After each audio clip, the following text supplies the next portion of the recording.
Let's talk about Doppler effect. So Doppler effect is a phenomena in which an observer will observe a different frequency from the frequency that the sound source produces. A sound source is producing a wave of a certain frequency, but the listener observes another frequency. We call it the apparent frequency. This kind of phenomena happens if there is relative motion between the observer and the sound source. It can be the observer moving towards or away from the sound source, or it can be the sound source moving towards or away from the observer. Any four of this option will result in Doppler effect to happen. So before we study the idea of Doppler effect, let's make sure we are clear with the idea of V equals to F lambda first. So if we have a sound source represented by this red dot here, and sound is being emitted out in a spherical manner out from the sound source as shown in this figure over here. So if this is the sound being propagating out from the sound source, the speed of the sound wave propagating out from the sound source, the speed of the sound wave, not the sound source, the speed of the sound wave propagating out from the sound source, we will call it by the symbol of V, and is the wave propagation speed of the sound wave produced by the sound source. We are not talking about sound source, we are talking about the wave propagating in the medium. Okay, so next we talk about the idea of wavelength. So wavelength here, it's the distance between two wavefront, two successive wavefront. Okay, you can measure from crest to crest, or you can measure from trough to trough, or equilibrium to equilibrium, whatever it is. The distance from one point to the successive point of the same phase, that is wavelength. And this wavelength here, lambda, if you use the symbol lambda, that means that is the wavelength when the sound source is stationary. Okay, if the sound source is moving, then there will be a change in wavelength, then we cannot use lambda anymore. You probably need to use a symbol, let's say lambda prime, a new wavelength when the sound source is moving. But if the sound source is stationary, then we use lambda without a prime to show that this is when it is stationary. Okay, of course, you also have the frequency of the sound wave produced by the sound source. So how many complete wave cycle does the wave manage to travel within 1 second? So that will be the frequency. So it will be represented by a symbol F. So V, F, and lambda here are connected, or their relationship is expressed in this equation over here. V equals to F lambda. Okay, so again, a special mention is that the wave here is the wave of the speed here is the speed of the sound wave, not the speed of the sound source, sound wave. Okay, then the wavelength here is the wavelength when the sound source is stationary. Okay, so these two is something important that you need to take note. Okay, now of course frequency here is the frequency of sound produced by the sound source, not the frequency listened by the observer. That will be called the apparent frequency, and we will study that now. Okay, so we are going to study 4 different scenarios in which Doppler effect happens. It can be the observer moving towards the sound source, or it can be the observer moving away from the sound source, or it can be the sound source moving away from the observer, or it can be the sound source moving towards the observer. So these are the 4 different scenarios that we are going to study. In our matriculation syllabus, our syllabus restricts to only one of the object moving. It can be either the observer moving, or it can be either the sound source moving. You won't see cases in which the sound source and the observer are moving together. So the first scenario is the sound source is stationary. If the sound source is stationary, then the sound wave will be produced and it will be propagating out from the sound source in a spherical shape. So it will be a wave something like this. So the first scenario that we are going to study is a scenario in which the observer, represented by the symbol O, is moving towards the sound source. So this is a sound source with an observer moving towards it, something like this. Okay, so this observer is moving towards a sound source. Let's say it's moving with constant speed, then therefore you can represent the speed with a symbol of speed subscript O. The O here represents observer. It is not a 0 here. If it's a 0, then it's V naught, then that is initial speed. But this one is V observer, the speed of the observer. We are assuming that this observer here is moving towards the sound source with a constant speed. When that happens, let's try to determine what happens to the speed of the sound wave relative to the observer. let's study what does the wavelength looks like. Then from there we determine how will the frequency of the sound wave be when it's perceived by the listener. So the speed of the sound wave relative to the observer, we call it v prime. Okay, v prime is different from v. V is the speed of the sound wave when it's produced by the sound source. So it's the sound wave, the speed of the sound wave moving through the air. Okay, if the air is a medium, then v will be the speed of the sound wave moving through the air. But v prime here will be the speed of the sound wave from the perspective of the observer. Okay, it is not the actual speed of the sound wave in the medium. It is not actual speed of the sound wave in the medium. It is the speed of the sound wave from the perspective of the observer. Okay, so now the observer is moving towards the sound source, so you are running towards the sound wave that is coming towards you. If something is coming towards you and you're running towards it, then you, from the perspective of the running observer, the observer will feel that the sound wave reached him or her earlier, right? If I'm running towards something that is running towards me, of course that thing will reach me faster compared to when I'm standing still. When I'm standing still, it might take longer time for the wave to reach me. But if I'm running towards it, then of course the wave will reach me faster, right? So in that kind of idea, we can say that the speed of the sound relative to the observer is actually greater than the speed of the sound wave itself. The speed of the sound wave, if it's in air, is around 340 meters per second. But if the observer is running towards the sound wave, let's say with a speed of 5 meters per second running towards the sound source, then the observer will think that the sound wave actually traveling faster. It's not actually the sound wave traveling faster. It's just that because you're running towards the sound source, therefore the sound wave is as if it's moving faster towards you. And you can obtain the speed actually by taking 340 plus 5, then you get the speed of the sound source relative to the observer. Okay, so this is from the perspective of the observer, the speed of the sound wave is faster. Okay, but the actual sound wave in the medium is still 340. That's why we use another symbol v prime here to represent the speed of sound relative to the observer. And this speed here is definitely greater than the speed of sound. Here, the speed of sound, let's say, is 340, but because you're running towards the sound source with a speed of 5 meters per second, then your speed of sound relative to the observer will be 340 plus 5. Okay, it is as if the sound wave is moving at the speed of 345 towards you. Okay, but actual fact is just because you are moving towards it. Okay, so this is the speed of sound relative to the observer, represented by a symbol v prime. The next thing is the wavelength. For the wavelength, you see that for any region coming out from the sound source, the wavelength is the same. It's not that one side is shorter, one side is longer or what. Every side, so every region surrounding the sound source is having a sound wave with a same wavelength. Therefore, we say the wavelength of the wavelength here will be the same as the wavelength produced by the sound source itself when it's stationary. Okay, when the sound source is stationary, we say the wavelength of the wave produced is called lambda, right? So now the sound source here is definitely stationary. Therefore, the wavelength that it is producing now will be equals to lambda, because lambda is when the sound source is stationary. Okay, so now you know both of these facts already.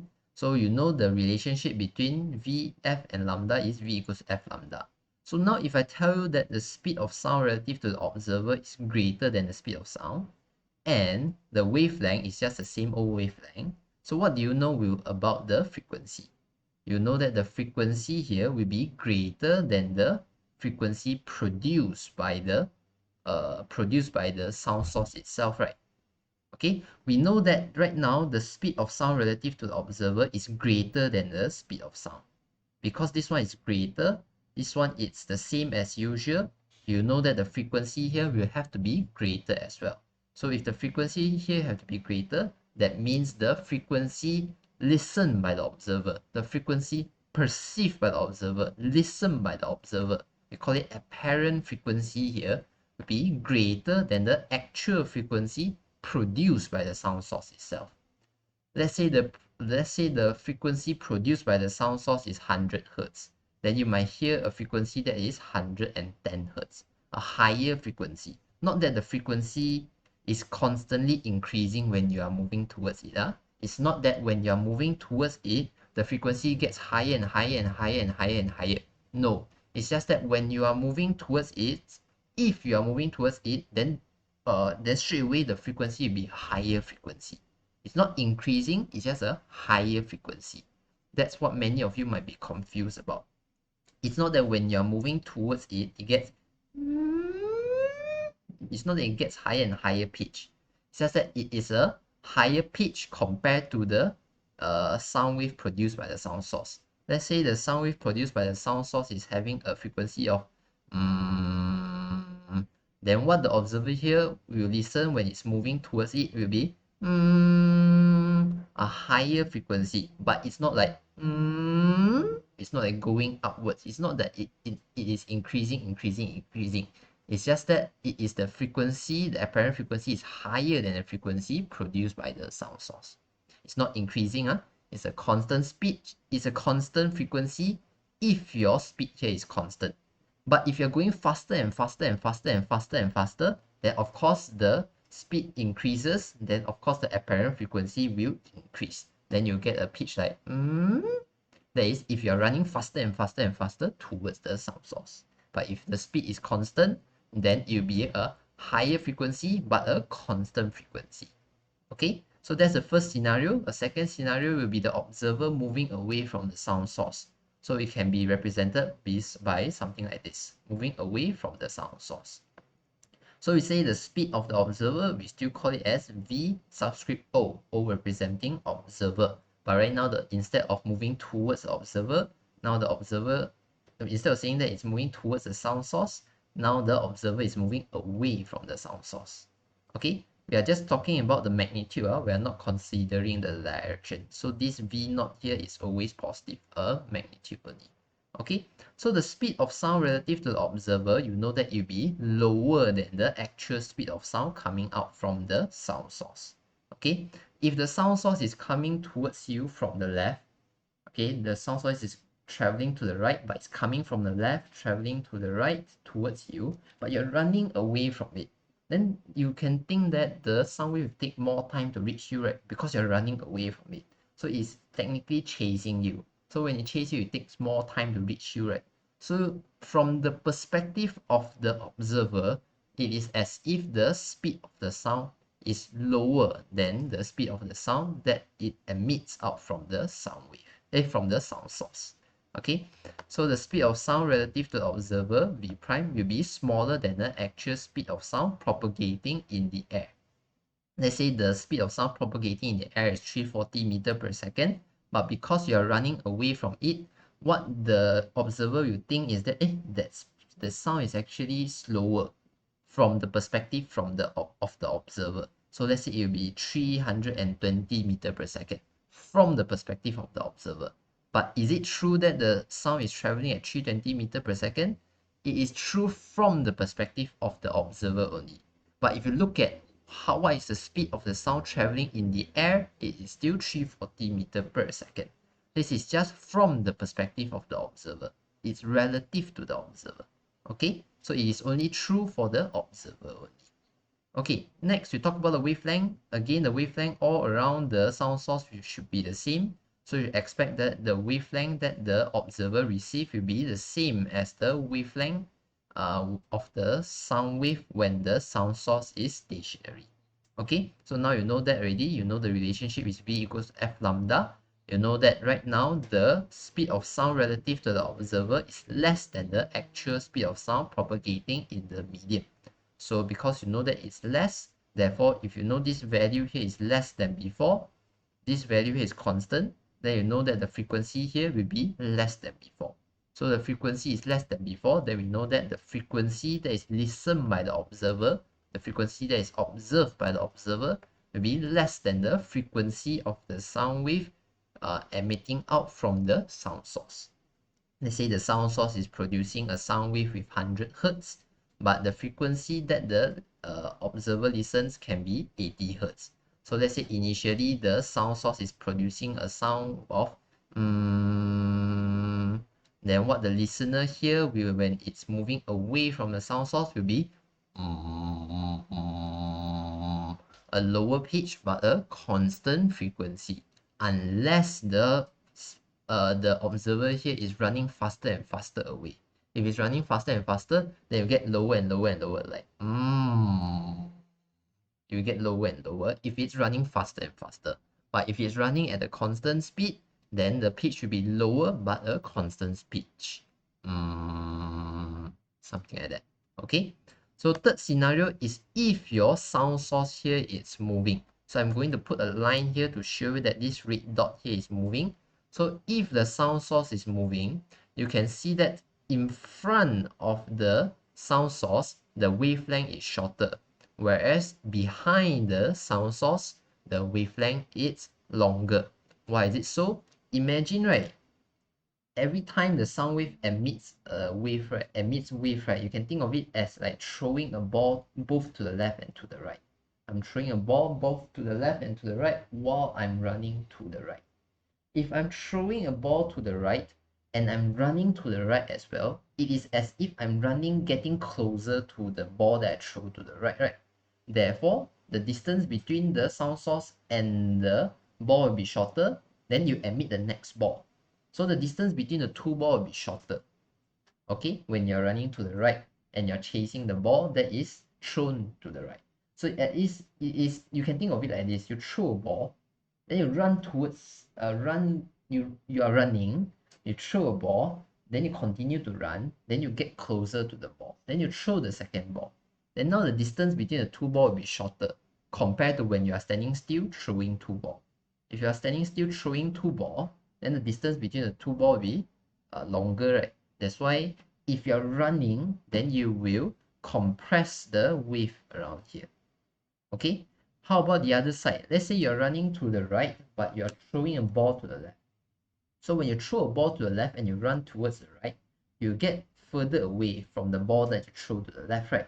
Then now if you throw the next ball, then the two balls will be further away from each other. So let's say you run, then you throw a ball to the left, then you continue to run, you get further away, then you throw the next ball. So the two balls will be further apart. That's why the wavelength over here is larger.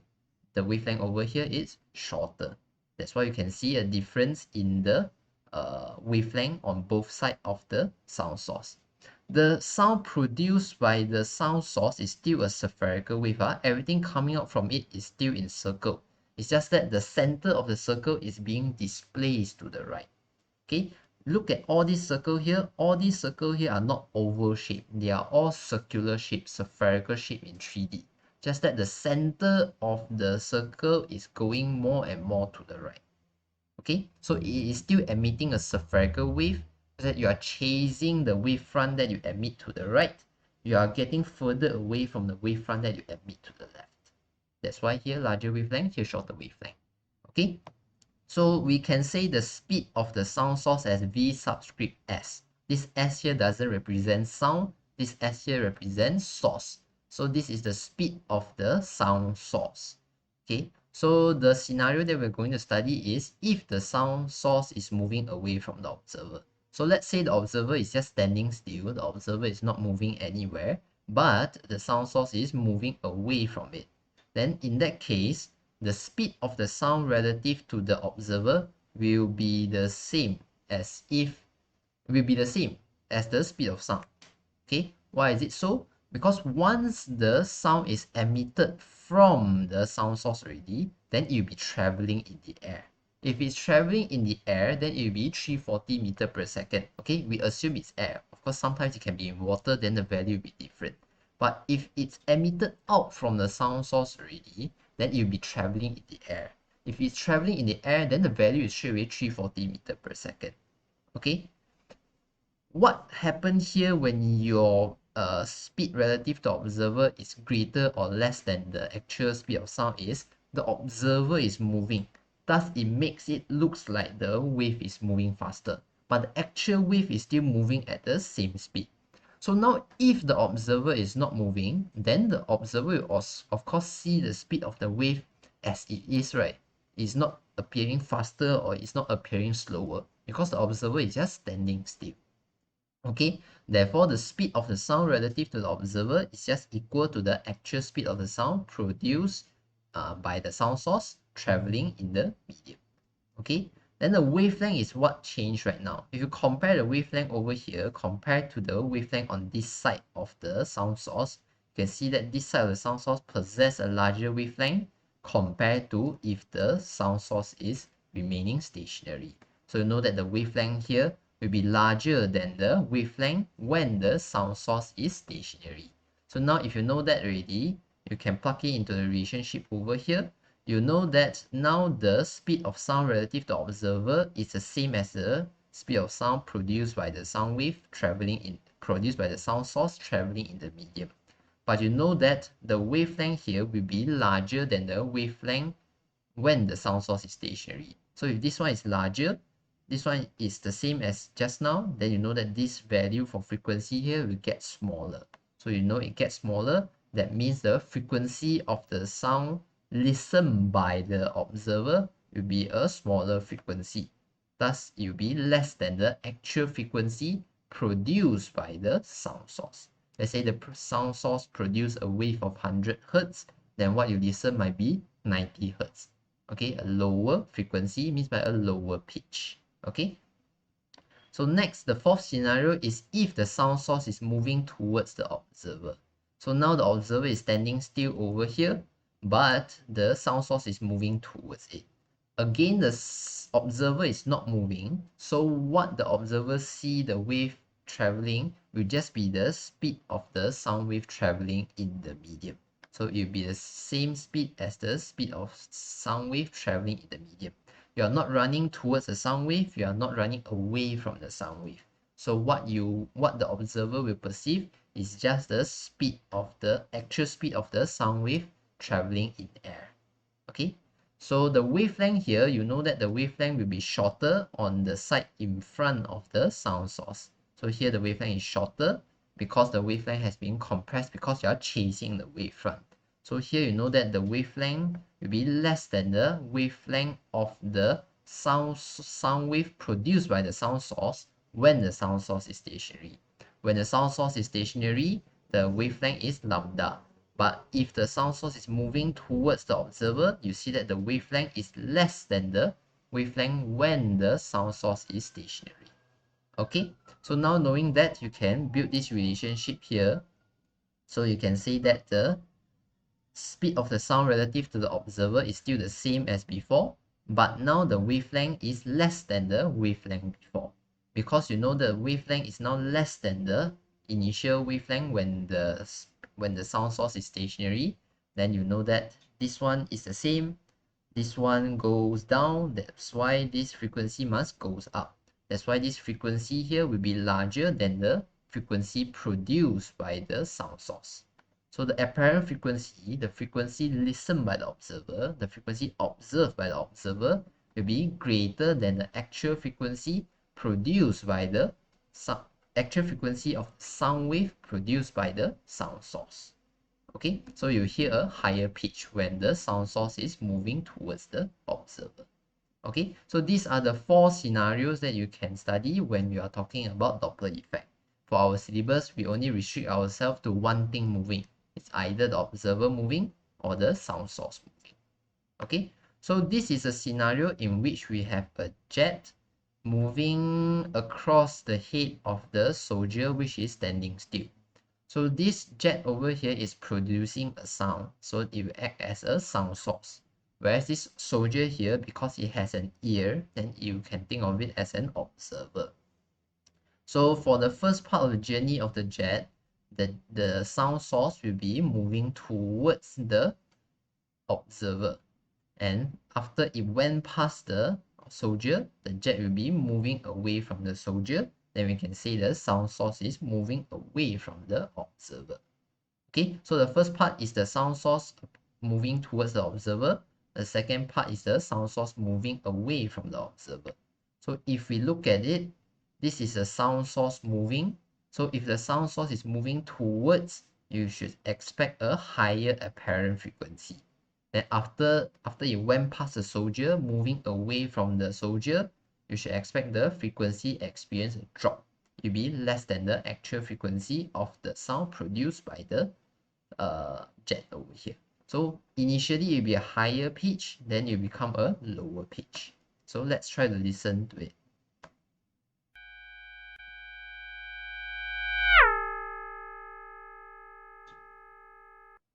Okay, so you will hear a higher pitch when the jet is moving towards the soldier. Then you experience a sudden drop in the frequency. Then the frequency becomes lower when it's moving away. You have to differentiate properly what is frequency, what is amplitude, what is loudness, what is pitch. Loudness is it gets louder and louder. That one is volume. That one is controlled by amplitude. But when the sound gets higher and higher in pitch, that one is frequency. Okay? Piano, when you move to the right, that one is increase in frequency. When you hit on your piano harder, that one is increase in loudness. Increase in loudness is increase in amplitude. Increase in pitch, moving the keyboard, pressing on the keyboard more and more to the right, that one is increasing frequency. Okay, you have to differentiate between these two things here. So what you hear now is when the jet is moving towards the soldier, the sound does get louder and louder. The amplitude increases when the jet moving towards the soldier. But the pitch is remaining constant at a higher pitch. So it's getting louder, but the pitch remains the same. So it's the same pitch, but it's getting louder. It's the same pitch but getting louder. Once it went past the soldier, then of course it's moving more and more away from the soldier. So if it's moving more and more away from the soldier, of course the loudness will decrease. It's getting further, of course the loudness will decrease. So you hear less and less sound. But the frequency remains the same. It is a lower tone compared to just now, but the frequency remains the same, so the pitch will remain the same. So it is as if it's like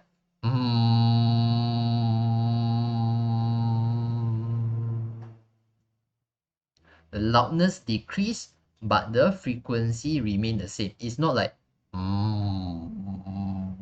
it's not getting pitch look. It's not getting like it's not the pitch changing. It's the loudness changing. It's like getting from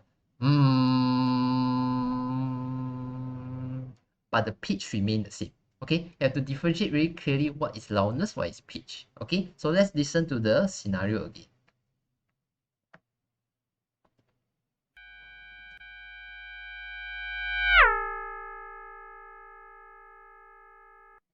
Okay, so observe that at this part of the journey, the pitch remain at a higher pitch, but the sound gets louder and louder. So the amplitude increase when it's moving towards the soldier, but the frequency remain the same throughout this journey.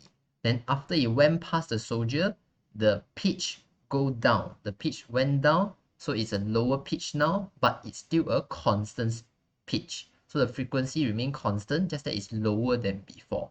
But the loudness decreases as the jet moves away. So the amplitude decreases as the jet moving away, but the frequency remain constant but at a lower frequency. Okay, that's the idea.